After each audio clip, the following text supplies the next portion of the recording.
Agrosuede, and welcome everyone to Agrosuede Backyard Garden with me, Mitchell Jr. Suede. The good book says there's a time to build, a time to destroy, a time to plant, and a time to harvest.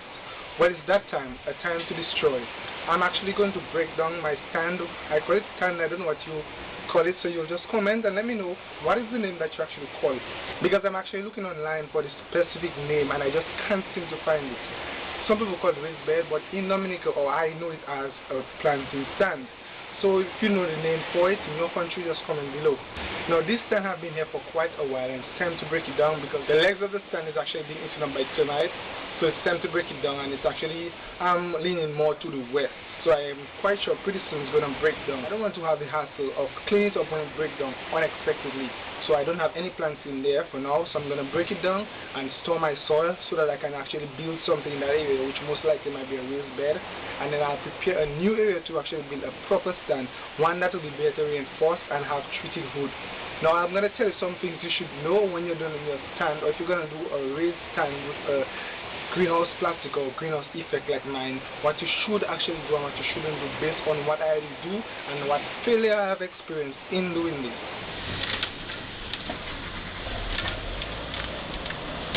So here's the first thing that I learned in building my own greenhouse planting stand. I would suggest really, and as you can see, that you use a strong plastic. The best strong plastic there is that you could use for a greenhouse planting stand is a greenhouse plastic. It's a bit more costly than this type of plastic that I use. The type of plastic I use is actually construction plastic. It was not really made for that purpose, but it works well for me. I suggest if you are on a budget that you buy the construction plastic. It's much cheaper than the greenhouse plastic. The only thing with the construction plastic is that it will eventually start to deteriorate very quick under the sun and it will start to break.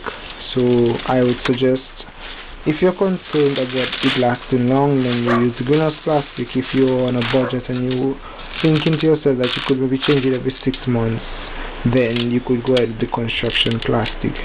I'm actually going to see if I get a stronger type of plastic.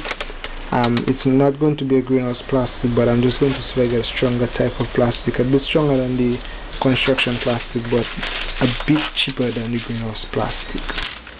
Another thing that I have actually learned is that it's better if you do not stick the PVC pipes, but instead you just use fittings.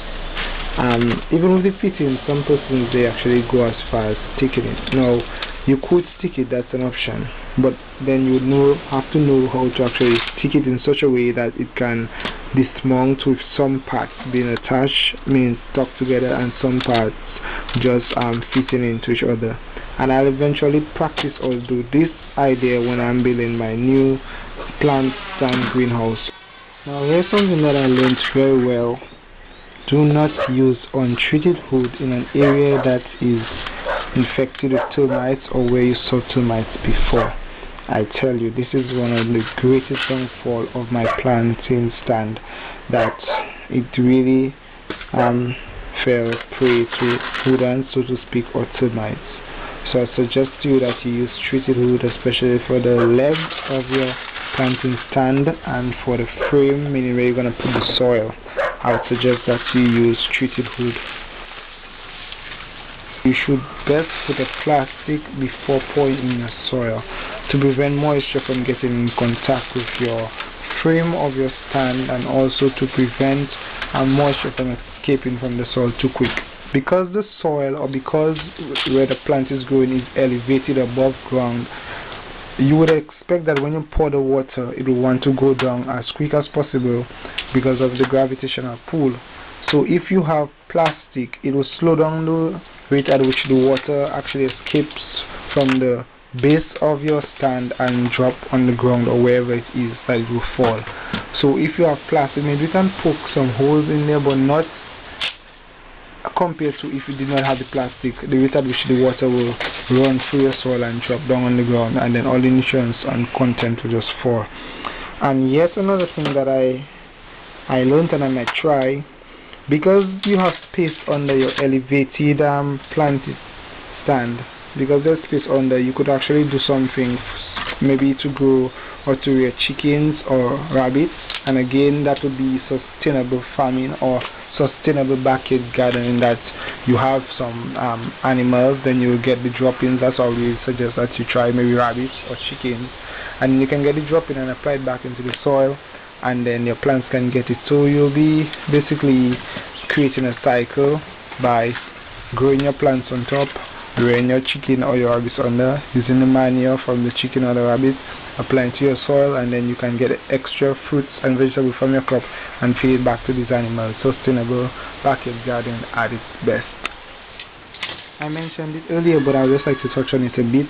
Having strong leg for your plant stand. Now, most persons, even myself, who use wood, whether it's treated or untreated. Sad to say I use untreated, so the termites, they really went down on it and they really consumed it.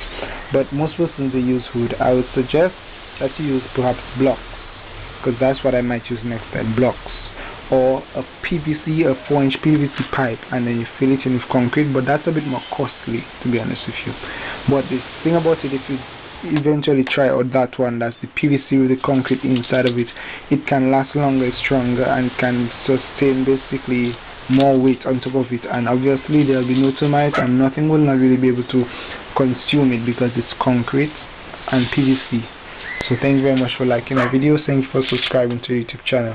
Thank you for all those of you who have in some way or another contributed or share Agrosuede backyard garden videos. You could also send us a message on our WhatsApp if you have any ideas. The number is 1-767-617-0224, or you could send us a Facebook message. So thank you very much, and Agrosuede is out.